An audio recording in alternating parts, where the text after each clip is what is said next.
One of the most controversial issues within the Catholic Church today is the question of the new Mass, or Novus Ordo Missae. It is this question that we are going to explore in this video.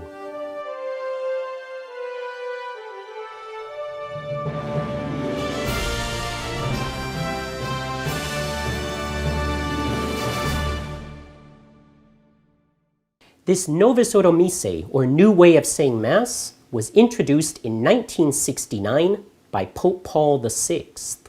The liturgist in charge of elaborating the new rite, Archbishop Annibale Bugnini, made it clear that the main intention was to design a rite able to enforce the new ecumenism adopted by Vatican II. He declared in 1965, quote, "We must strip from our Catholic prayers and from the Catholic liturgy everything which can be the shadow of a stumbling block for our separated brethren, that is, for the Protestants," unquote. To accomplish this ecumenical goal, he solicited the help of 6 Protestant ministers. In the new rite, man has become more of the focus, not so much God. The priest and faithful gather for a meal to share with one another Christ's loving presence. This desire to create a man-centered liturgy has produced noticeable changes, using vernacular languages, introducing Mass facing the people, and equating the laity's role with that of the priest. Even the Blessed Sacrament has been removed from the visible center in the church and is now often reserved away from the main altar and out of view. Also, many abuses have been introduced, such as lay Eucharistic ministers, communion in the hand, and altar girls. Even Vatican II's instruction that Gregorian chant should be given pride of place is ignored. The consequences of these changes have been, among many others, a shocking reduction in the number of religious vocations and a decrease in weekly attendance at Mass.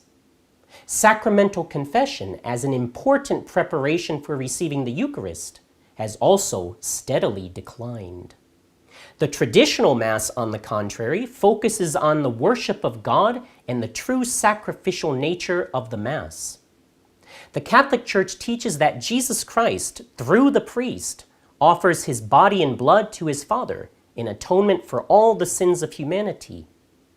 Holy Communion is a consequence of this sacrifice and allows men to receive the effects of the sacrifice of reparation.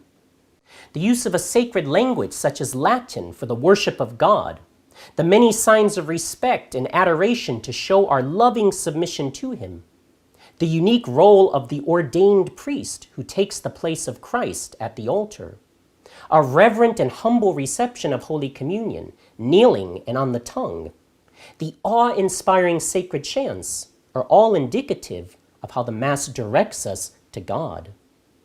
A return to the traditional form of the liturgy has consistently produced an increase in vocations, a better attendance at Sunday and even at daily Mass, a more frequent use of the sacrament of penance, and overall a heightened awareness of the sacred, sacrificial nature of the liturgy.